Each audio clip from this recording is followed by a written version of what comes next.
ரகசியத்தை சொல்ற கேள்வி. யாக்ஞவல்கியனுடைய 2 மனைவிமார்கள், காத்யாயனி இன்னொரு மனைவி, மைத்ரேயி இன்னொரு மனைவி. 2 பேரையும் விட்டுட்டு மகா யோகியான ஞானியான தபஸ்வியான யாக்ஞவல்கியர் நான் இந்த வாழ்க்கையை தொடர்ந்து கிளம்பினாங்க.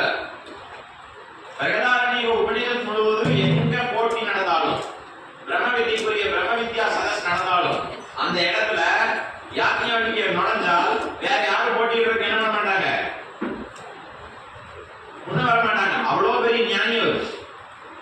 1000 பசுமாடுகள் கொம்பில் தங்கம் மேய்ந்து பரிசா கொடுக்குறேன்னு சொன்னா கொஸ்டினுக்கு ஆன்சர் பண்றதுக்கு முன்னாடி சிஷியர்களை கூப்பிட்டு எல்லாத்தையும் கூட்டிட்டு போய் விட்டுறாரு. நான் தான் பதில் சொல்ல போறேன், கரெக்டா சொல்லிடுறேன், நீ கூட்டிட்டு போங்க.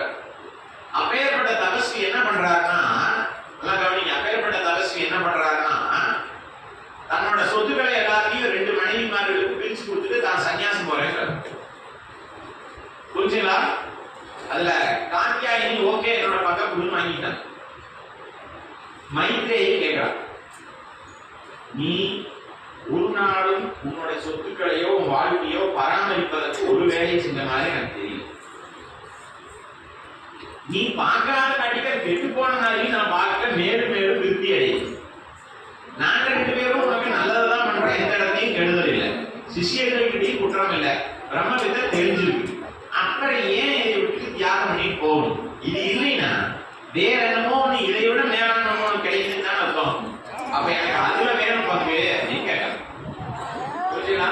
பிரகதாரண்ய உபநிஷத்துல மிக மிக முக்கியமான ஒரு ஸ்லோகம், அது பெரிய ஸ்லோகம். அது அந்த ஸ்லோகம் என்ன சொல்லுதுன்னா, நல்லா கவனிங்க, கணவன் மனைவியை மனைவிக்காக நேசிக்கவில்லை, ஆன்மாவுக்காகவே நேசிக்கிறான். புரியுதுங்களா? மனைவி கணவனை கணவனுக்காக நேசிக்கவில்லை, ஆன்மாவுக்காகவே நேசிக்கிறார். பெற்றோர்கள் பிள்ளைகளை பிள்ளைகளுக்காக நேசிப்பதில்லை, ஆன்மாவுக்காகவே நேசிக்கிறார்கள். வேதங்கள் வேதங்களுக்காக நேசிக்கப்படுவதில்லை, ஆன்மாவுக்காகவே வேதங்கள் நேசிக்கப்படுகின்றன. விலங்கினங்கள் விலங்கினங்களுக்காக நேசிக்கப்படுது. இப்படி என்னென்ன லிஸ்ட் இருக்கோ எல்லாத்தையும் என்ன பண்ணிட்டார், எல்லாம் ஆத்மாவுக்காக தான் காத்தியாயி. அதனால மைத்ரேயி, அதனால ஆத்மாவை தெரிஞ்சுக்கிறத விட்டு வேற எதையும் பண்ணிட்டு நீங்க போயிருவீங்கன்னு உங்களுக்கு தெரியறதுக்காக நான் கிளம்புறேன்.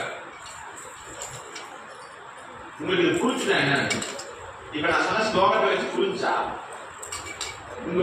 எல்லாரும் ஒவ்வொருத்தரும் ஒரு விஷயத்துல லாங்க இருக்கீங்க. ஒருத்தருக்கு பொண்டாடி பிடிச்சிருக்குது, ஒருத்தருக்கு பிள்ளையை பிடிச்சிருக்குது, ஒருத்தருக்கு வேலையை பிடிச்சிருக்குது, ஒருத்தருக்கு ஏதோ ஒரு ஹாபியை பிடிச்சிருக்கு, என்னென்னமோ ஒன்று பிடிச்சி